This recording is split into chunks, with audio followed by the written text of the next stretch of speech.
Okay, we're gonna. This talk's probably just a little bit longer than the last one. It's probably if I thought about the one thing I want you to learn this weekend, I think it's in this talk. So it's absolutely the worst place to put it, in the middle of two other things. But I really do want us to grasp hold of this, and we'll probably spin back round to this over the course of today, tonight, and also tomorrow morning. I'm going to spend most of it in Daniel chapter 3, but I want to remind us what's in Daniel chapter 2 for just now, just because it helps us, I think, to place what's happening in chapter 3. So Nebuchadnezzar is the king. He has a dream. That dream is of this giant statue that has all these different levels to it. However, he refuses to tell anyone what his dream is. He wants someone to come and interpret his dream, but they want his dream interpreted without telling them what the dream is. So, I mean, it's a ludicrous situation. He says, interpret my dream, but I'm not telling you what it is. You have to tell me what the dream is and also interpret it. And of course, all the magicians and astrologers cannot do this, and so he decides, well, I'll tell you what, if they're that useless, we're going to kill them all. So he ordered an execution of all the wise men of Babylon. Now that included Daniel and his friends. So when it came Daniel's time to be executed, he says, why did the king do this? And the person that's about to execute him tells him why, and Daniel says, well, please go and ask the king for just a little time, and I will interpret the dream for him. Which, as we'll see a little later, I mean, that's quite a claim. But anyway, he goes off and does that, and he, of course, manages to interpret the dream for the king.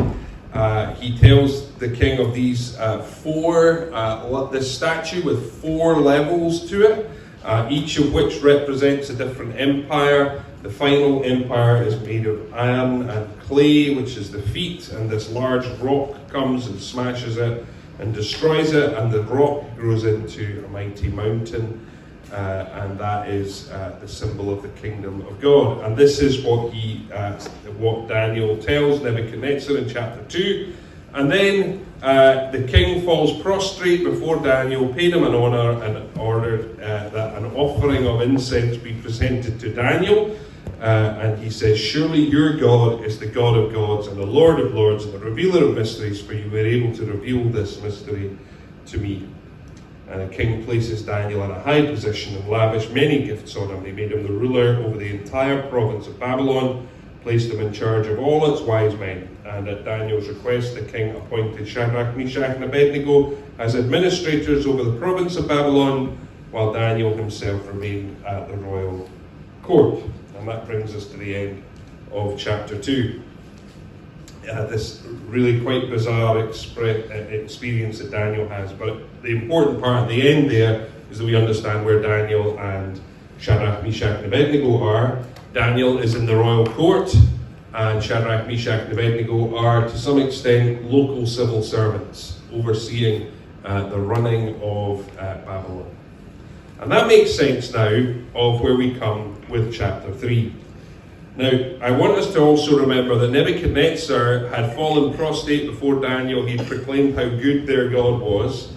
And then in chapter 3 we read this, that King Nebuchadnezzar made an image of gold, 60 cubits high and 6 cubits wide, and set it up in the plain of Dura in the province of Babylon.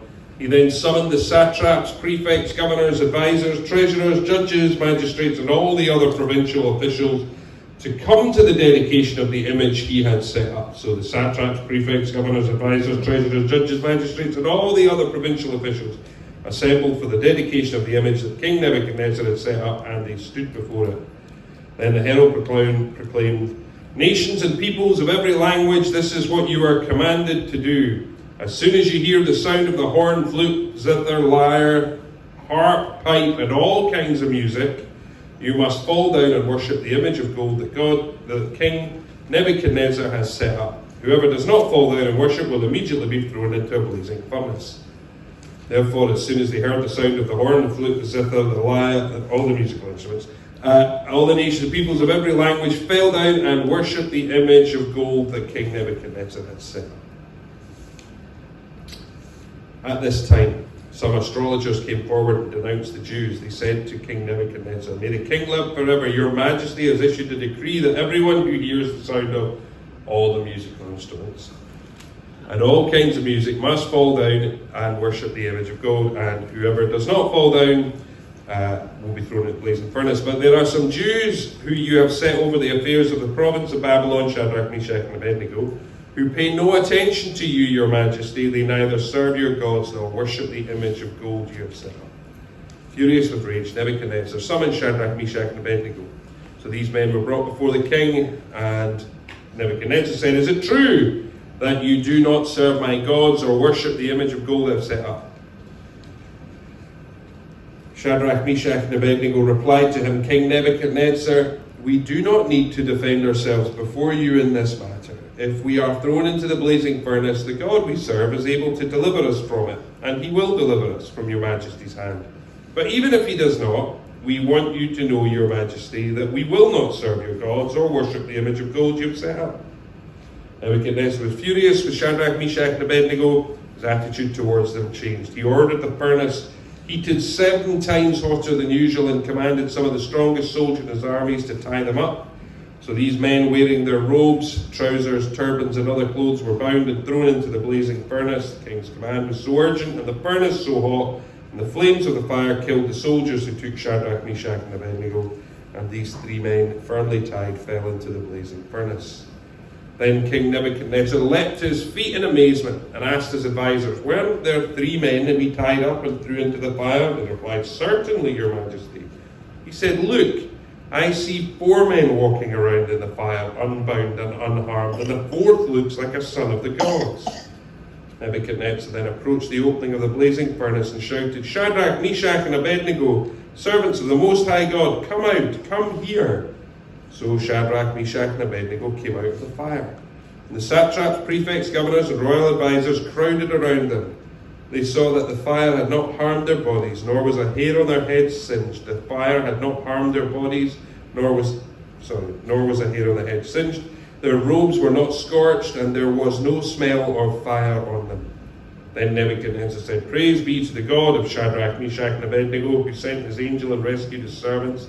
They trusted in him and defied the king's command, and they were willing to give up their lives rather than serve or worship any god except their own God. Therefore I decree that the people of any nation or language who say anything against the God of Shadrach, Meshach, and Abednego be cut into pieces, and their houses be turned into piles of rubble, for no other God can save in this way." Then the king promoted Shadrach, Meshach, and Abednego in the province of Babylon.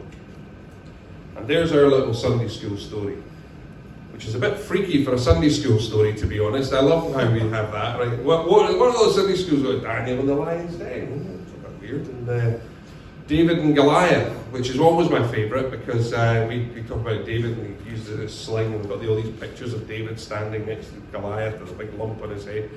That's not how he killed Goliath. He takes his sword and chops his head off.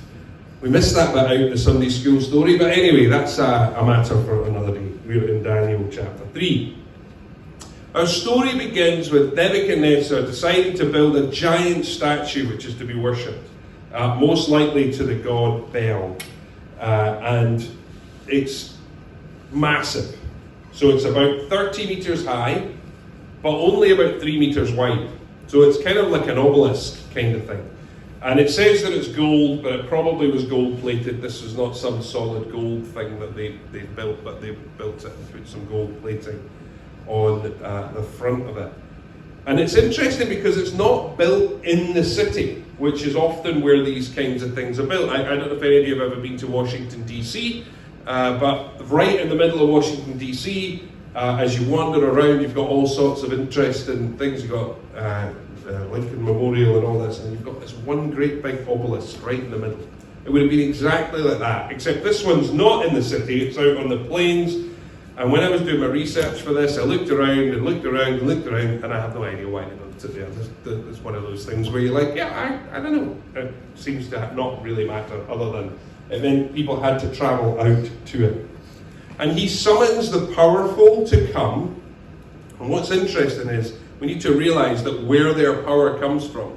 These people are all powerful because Nebuchadnezzar is the one who appointed them. They owe their power to him. And so he summons them out to come to this dedication. And we're told that there are people from all over the world who come. And they are there, and they're going to become one because of their worship. But this is not some kind of unity, it's rather some kind of uniformity. They're to behave alike. They're to do things exactly at the same time, triggered by the same things. All the musical instruments being played, they're there to bow down. Everyone is to behave in the same manner. No one, it's this not worship that's to come out of the overflow of the hearts, but rather it comes because of Nebuchadnezzar's decree that they will do so, and if they don't do so, he will enforce it by violence. The people are compelled to worship. Compelled to worship, right? It's not worship that comes because they think Baal is a particularly gracious God, or because Nebuchadnezzar is a brilliant leader. It's worship that comes exclusively because he has built this pillar, and he says, you will worship this, and if you don't, it's the fiery furnace for you. And so, what do people do? Well, one, they owe their power to them, so they quite fancy keeping their jobs, and two, they don't fancy the fiery furnace, and they go, well, it's just a big gold statue in the middle of the desert. No harm, no foul, let's bow down and worship. And so that's exactly what they do. This is a slight tangent, but I want us to recognize something. I want you to think of Pentecost. Okay? So the story of Pentecost is that all nations and tribes find themselves in Jerusalem because of the festival of Pentecost. Everyone is there, and they come with their own language. And then suddenly, they hear God being praised in their own languages. This is not about them becoming one because they actually have to behave in the same way and understand things the same way. They absolutely begin to hear God in their own languages. Straight away, Pentecost paints the church as a different kind of community that's filled with difference. And they begin to worship at Pentecost the true God. And it's not because they're compelled to, out of fear, but actually it's because they have a vision of a beautiful, powerful, redeeming God. That's the picture that's painted at Pentecost. It's the exact opposite of what we see here at Babylon. And indeed also it's the undoing of the curse of Babel, which of course is also a Babylonian curse. But in exile, worship is compelled. And it will often be the same for us in our experience of exile. Worship will be compelled. We will be put down. We will be required to worship certain things. And so, in this story, we find our heroes in a difficult position. What are they to do? Well, they decide they have some red lines. Shadrach, Meshach, and Abednego will not bow down to this idol. And they won't be compelled by violence to worship this image. This, for them, is their red line. And now, I want you to remember a couple of things. These are now well-promoted men within the structures of Babylon. They've been set over the affairs of Babylon, we're told in verse 12. These are not men that are opting out of everything to do with Babylon. They're not saying, oh, Babylon is evil, we'll have nothing to do with it. And I want you not to be mistaken. Babylon was astonishingly evil. It was a terrible place. They sacrificed babies. They sacrificed children in order to be able to please the gods. There was incredible sexual immorality that was there, to be all based around the worship of the gods. This was an evil place. And they hadn't conscientiously objected to everything. They must have been involved in the operation of that culture. They were put in power over a great big area. They're not operating in some wee holy huddle who batten down the hatches and waiting to ride out the exile. They were fully involved in the running of Babylon. But they draw the red line at this point. Not the other evil that they would have seen or perhaps been around, But this point, they will not worship another god. That was their red line. And anyone who finds themselves living in exile will have to decide where their red lines are. How willing to be assimilated are we? Now, we had the privilege for 4 years of living in Canada. Lovely place. They almost speak English. The weather is just like it is in Aviemore all the time. Like this. I definitely don't think I've ever preached in shorts since I came back from Canada. So it's obviously like this all the time up here. But when we lived in Canada, we had to learn to use a different vocabulary, right? A mobile phone was a cell phone. A pavement was a sidewalk. We had no real problem beginning to say these words. This didn't feel like a red line that we should cross. When we first moved there, we would meet people and I would say, "Hi, nice to meet you, my name's Glenn, this is my wife Karin." And they would go, "What?" I'd say, "I'm Glenn, this is my wife Karin." Huh? Wife Karin. No idea. They're like, I don't know this word. And you're like, Karin, K-A-R-I-N. And they go, Karin. And you're like, yeah, whatever. Okay, that's fine. So eventually, after we've been there for a little while, you meet people and you go, "Hi, I'm Glenn, this is my wife, Karin." And they're like, okay. And it works. It'd be fair to say that's one of the first things we dropped when we came home again. People are like, "Your wife is a pile of stones on the top of a hill, a Karin?" No. Yes. This was not a red line for us. But we do have to decide where they are. This is a remarkable photo of a man whose red line has been crossed. I don't know if you can see it. No, you can't really. Don't worry, it gets a little better in a second. But you can get the picture, right? There's a lot of people, all of whom are standing, performing a Nazi salute. And it turns out that Hitler is at the front of that particular parade there. It is a parade that was put together for the launching of a new German warship. But if you're able to, so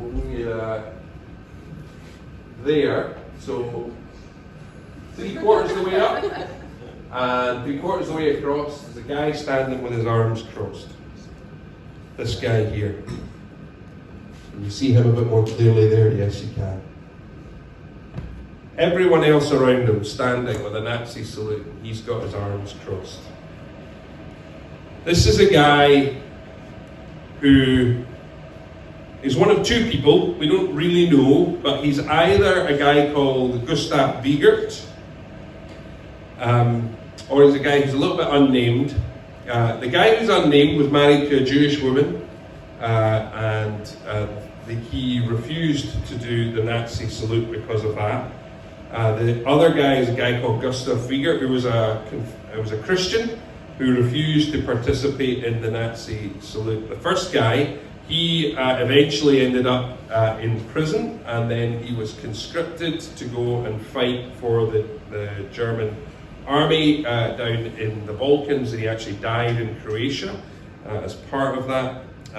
The Christian guy, he actually lived through the war as part of the Confessing Church, a remarkable movement, and lived on into the 1950s.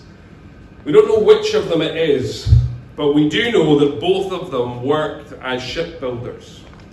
So this is a guy who helped build a German warship, was happy to do that, it was his job.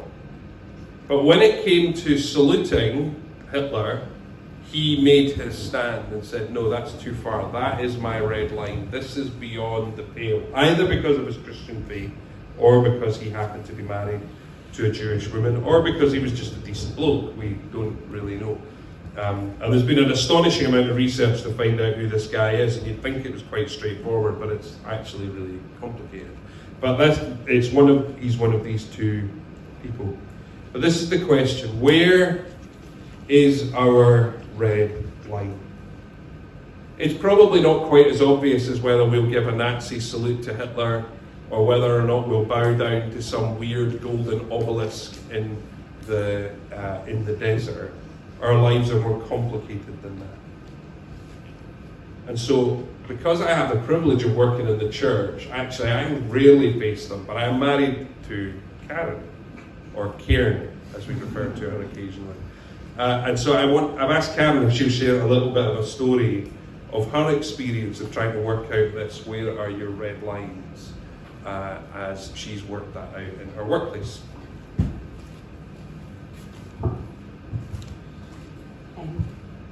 So for those of you who don't know, I'm a GP, and I've been doing that for a long time now. So I think red lines is interesting when you think about it, and that sense of where are my absolute red lines, because day to day I'm dealing with stuff that I perhaps don't agree with.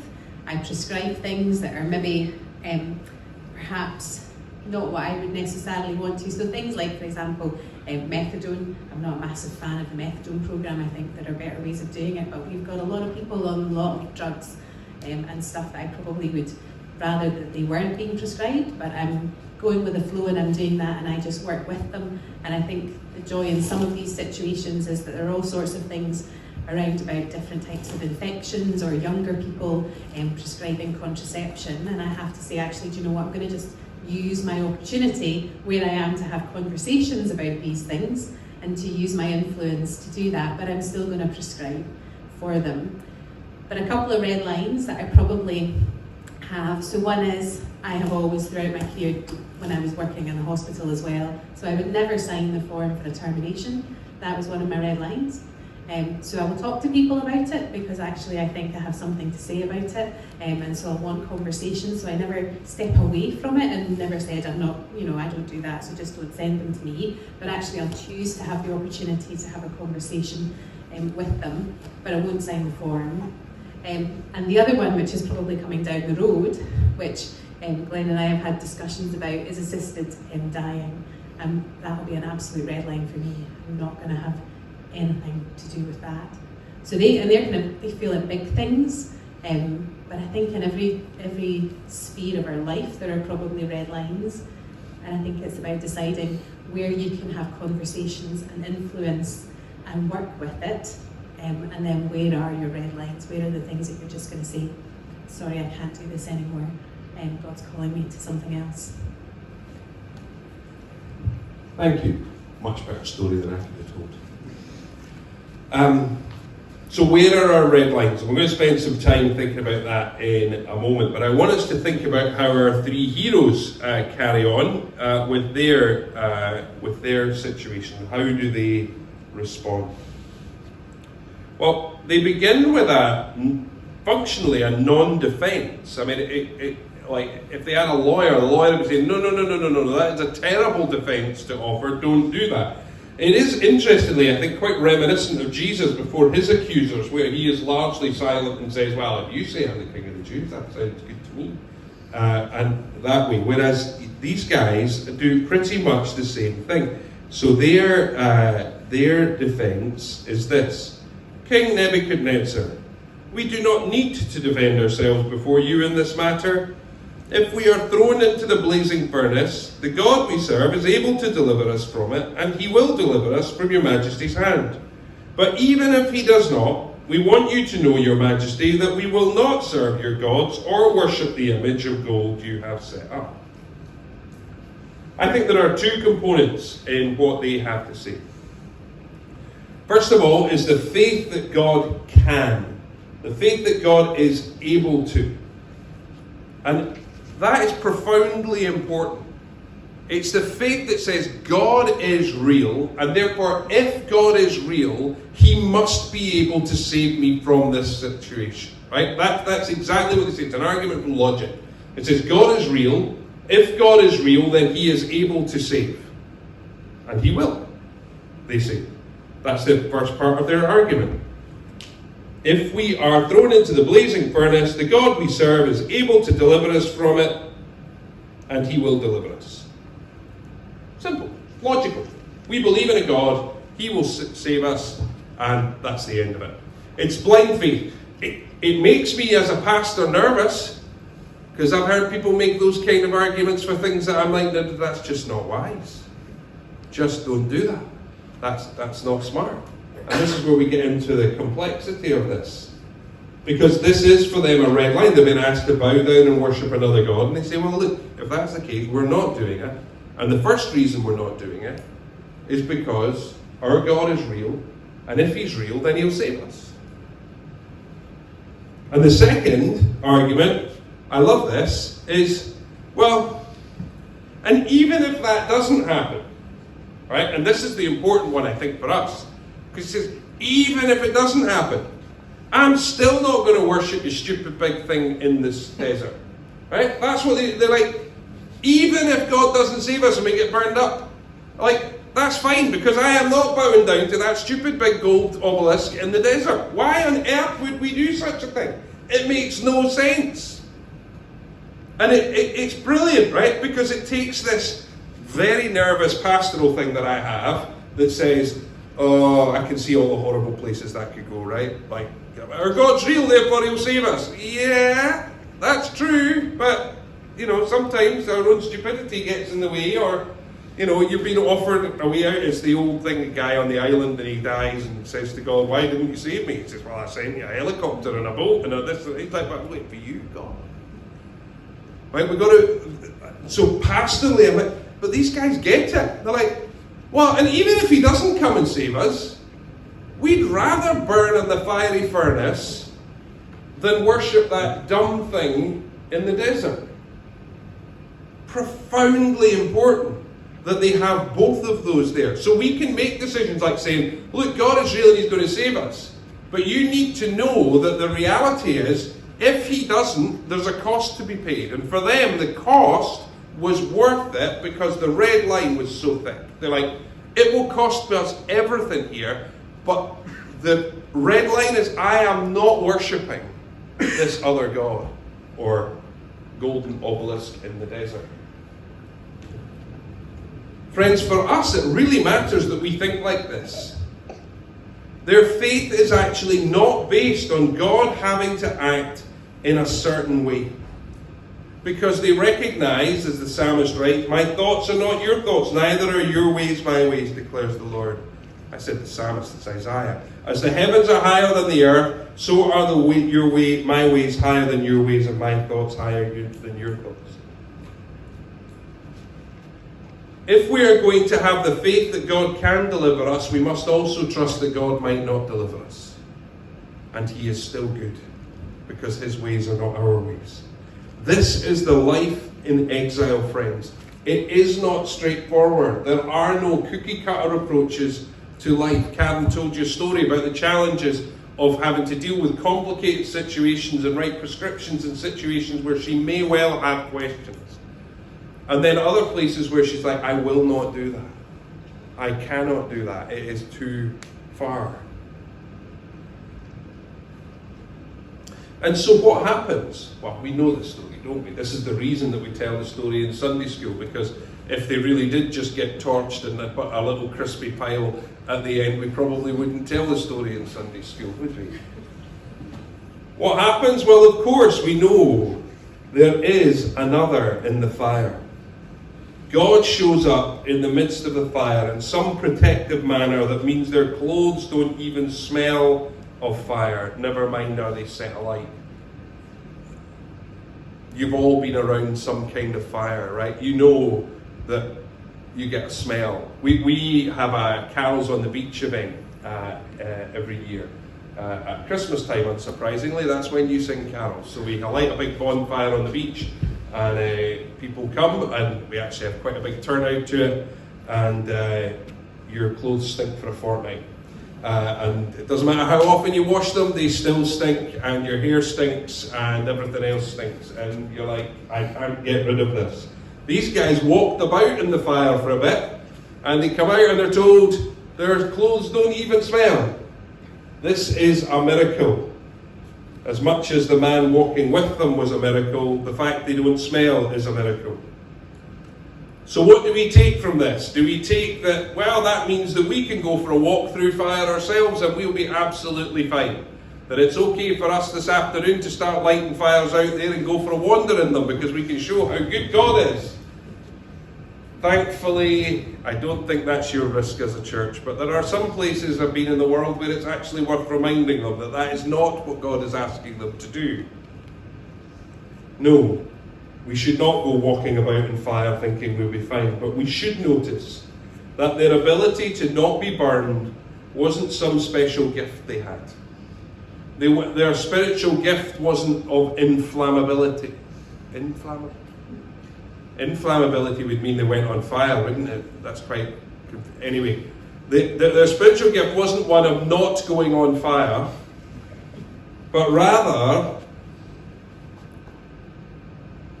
that we see the miracle was that God was with them. God's presence was with them. God shows up for the three friends. And this is what I want us to hear today, that God has shown up for us. Because this is the core of our message. We were lost. We were in a fiery furnace, whether we knew it or not. We were without hope. And God showed up. Jesus showed up. The Word became flesh and made his dwelling among us. Matthew says that right at the end of his gospel, Jesus says, "Surely I am with you always." God has shown up, and he continues to show up for us, just as he did for Shadrach, Meshach, and Abednego. This is very good news, friends. This is the hopeful moment, that as we struggle and wrestle with what are our red lines, how do we do this, and the fear that we'll step over it or that we'll step short of it, the good news is, in this life in exile, as we struggle with those questions, we are not alone. That this is the central claim of the Christian gospel. We are not alone. God's presence with his people matters. And right now, Jesus has ascended to the right hand of the Father. But he did not leave us alone. He sent us the wonderful counselor, one to be with us, an advocate. The Spirit of God that dwells within us and empowers us.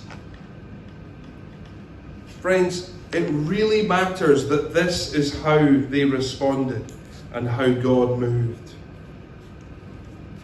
It really, really matters that as we wrestle, and we will in a moment, with what our red lines are and how we deal with that, that the resolution to that isn't just our own wisdom or our ability to pluck up the courage to stand firm.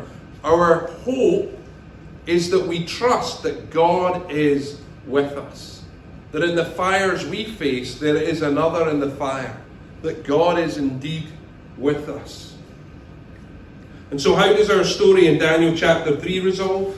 Well, it resolves with Nebuchadnezzar praising God. He sets up a protected status for Yahweh within Babylon. And then he says, if anyone says anything against this, I'm going to have them chopped up and their houses turned to rubble. He still doesn't get it. Because for him, it's still about compelled worship.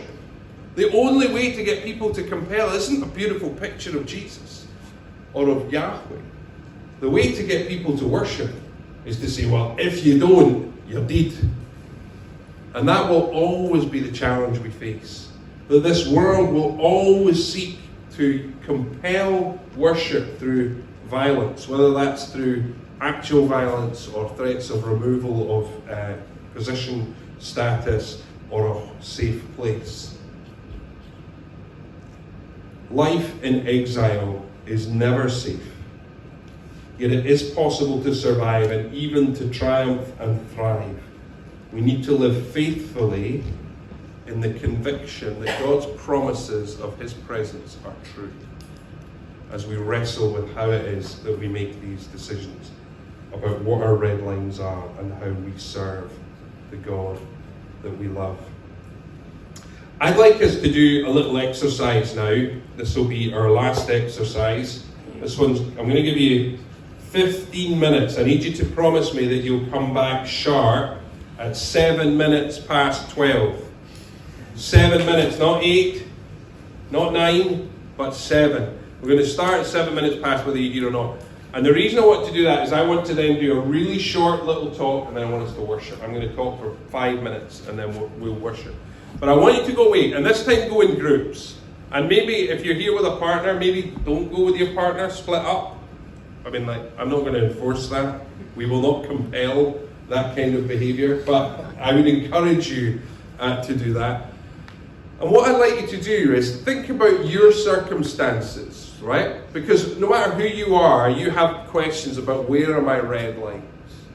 And one of the joys of this whole red line question is that they didn't stand as Shadrach, and then as Meshach, and then as Abednego. We hear that they stood together. And actually the little talk I'm going to give in a second is about that togetherness piece. So talk with one another. Where are the challenges that you face with that? What are your red lines, and what does it look like for you to stand in that? Does that make sense? So get yourself in groups. You're big adults. You can decide for yourselves who you're going to go with. 7 minutes past, we start again.